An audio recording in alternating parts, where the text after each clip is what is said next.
बिस्मिल्लाहिर्रहमानिर्रहीम। अस्सलाम वालेकुम। उम्मीद है आप ठीक होंगे, खैरियत से होंगे। तैयब लोच आपकी खिदमत में फिर से हाजिर है। जी, तहरीक इंसाफ जो है वो अपनी फितना गरी से, इंतशार से बाज नहीं आ रही।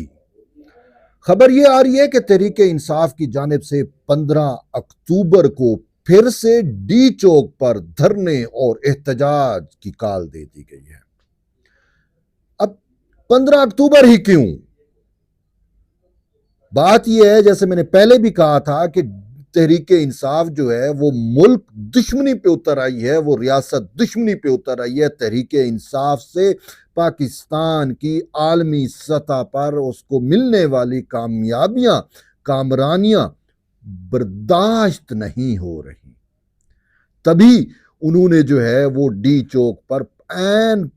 15 अक्टूबर को, यानी कि 15 अक्टूबर की तारीख इस वजह से अहम है, इस वजह से इम्पोर्टेंट है कि 15 अक्टूबर को पाकिस्तान में, इस्लामाबाद में, डी चौक के करीब रेड जोन में हम जो है वो शंघाई ताउन तंजीम की सरबराही मुमलिकत का जो इजलास है, जो समिट है, उसको होस्ट कर रहे होंगे।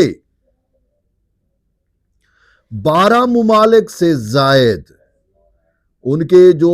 सरबराहान मुमलिकत है, जिसमें सदर भी हैं, सदूर भी हैं, वज़ीर आज़म भी शामिल है, वो इस्लामाबाद में हमारे मेहमान होंगे। सिर्फ ये नहीं, बल्कि 30 से 35 मुमालिक के वफूद, और उन वफूद की अगर हम जो है वो स्ट्रेंथ बनाएं तो यानी कि यूं आप कह सकते हैं कि 900 से जायद आलमी शख्सियात रेड जोन में, डी चौक के करीब 15 अक्टूबर को मौजूद होंगे।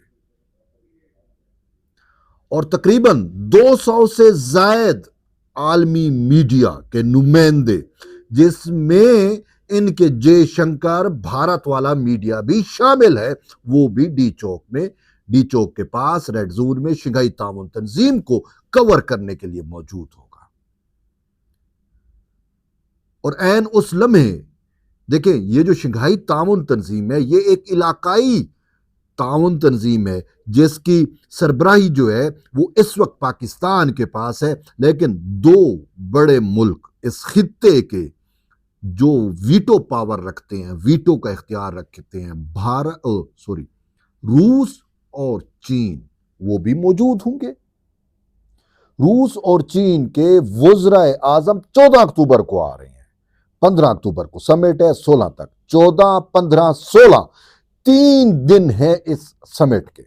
इसका जो फॉर्मेट है, 3 दिन, इसमें बायलैटरल टॉक्स हैं, मल्टीलैटरल टॉक्स हैं, उसमें वफूद के तबादले हैं, डिस्कशंस हैं, मीटिंग्स हैं, मुलाकातें हैं। बड़ा एक मतलब है कि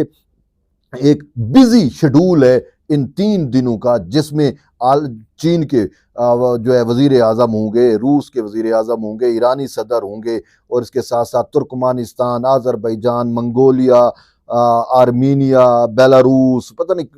बहुत सारे मुमालिक हैं, ठीक है, सऊदी अरब, ईरान, अच्छा तुर्की, ये सारे मुमालिक जो हैं हमारे पूरे इस रीजन के जो हैं वो मौजूद होंगे। और शंघाई ताउन तंजीम को मगरबी मीडिया, वो यूरूशलेम पोस्ट, वो जो है टाइम ऑफ इजराइल, जो इमरान खान को ग्लोरीफाई करते हैं, वो ये लिखते हैं कि शंघाई ताउन तंजीम is an alternate to NATO.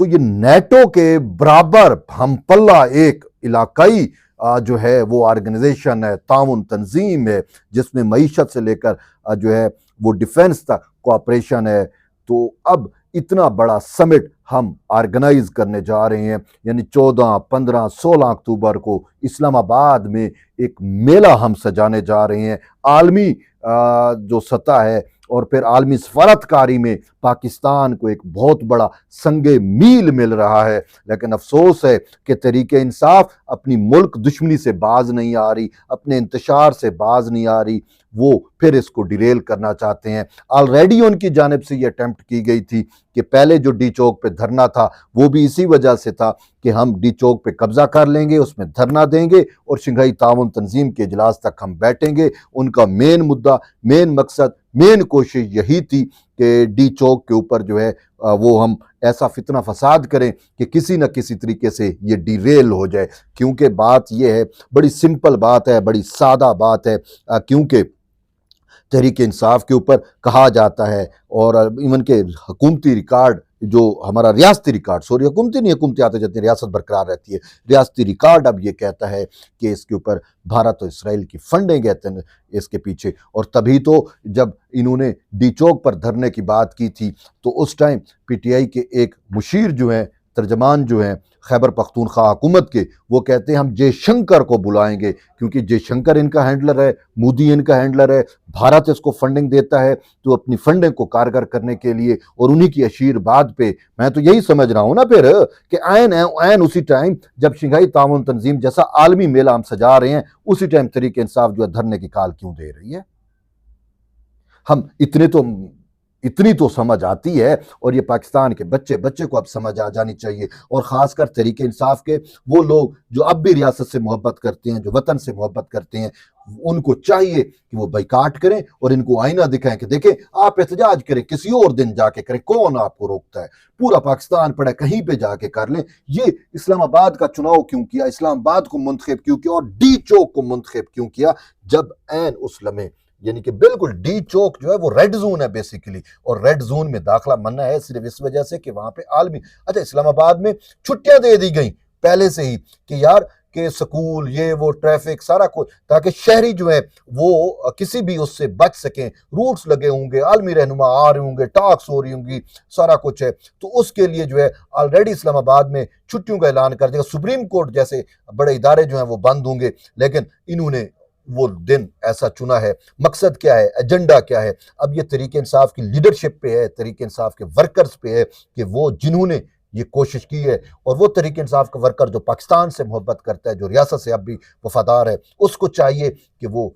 जो है बाइकाट करें और इन लीडरों को आईना दिखाएं कि नहीं ये मुल्क दुश्मनी है, ये रियासत दुश्मनी है, हम इस का मजीद इस एजेंडे का हिस्सा नहीं बनेंगे, इट्स इनफ इज इनफ। लेकिन फिर भी अगर तरीके हुकूमत को अब चाहिए कि आपकी जिम्मेदारी है कि ये तो कोशिश कर रही है, और देखें पहली अब अगर किसी न किसी तरीके से अगर ये कामयाब हो गए तो पाकिस्तान जो है वो कई सालों तक कोई इंटरनेशनल इवेंट ऑर्गेनाइज नहीं कर सकेगा। यही तो भारत चाहता है कि पाकिस्तान की भी जो एससीओ की सरबराही है वो भी मुझे मिला करे, ताकि जो है वो मैं होस्ट करूं और मैं बता सकूं आलमी फोरम पे कि पाकिस्तान इस लायक ही नहीं है कि वो शंघाई ताउन तंजीम जैसे अहम और इम्पोर्टेंट इजलास को जो है वो होस्ट कर सके। तभी तहरीक इंसाफ उसकी प्रॉक्सी बन के आ गई। अफसोस से कहना पड़ रहा है, ये एजेंडा क्या है, इतने मजमूम मकासद, वो भी रियासत के खिलाफ, वो भी हमारी सफारती कामयाबी के खिलाफ। ऑलरेडी तहरीक इंसाफ की जब हुकूमत थी आपने देखा कि पाकिस्तान सफारती तौर पे तन्हाई का शिकार हो गया था, अब दोबारा पाकिस्तान को तन्हाई का शिकार करने की कोशिश की जा रही है। जब चीन के सदर आना है तब भी इन्होंने धरने दिए थे और पाकिस्तान में जो है वो चाइनीज इन्वेस्टमेंट को डिरेल करने की कोशिश की थी, और अब जब इतने बड़े ममालिक, इतने बड़े वफूद आ रहे हैं तब भी इनकी यही अटेम्प्ट है। हुकूमत को अब चाहिए कि आनी हाथों से इनसे निपटे, जो भी है, जो भी इस्लामाबाद का इस तरीके से रुख करे, जो भी फितने फशार के लिए आए, उसको जो है वो सख्ती और आहनी हाथों से निपटना चाहिए। बहरहाल अगर आप इस मेरी चीज़ों से मुतफिक हैं तो अपने कमेंट्स से मुझे आगाह करें, और जिन्होंने मेरे चैनल को सब्सक्राइब नहीं किया उनसे यही इल्तमास है कि मेरे चैनल को सब्सक्राइब करें, ताकि आपको वक्तन फ़क्तन अपडेट्स जो हैं वो मिलती रहें। एट द एंड यही है कि इजाज़त दें तैयब बलोच को, मिलते एक नई वीडियो, तब तक इजाज़त दें, अल्लाह हाफ़िज़।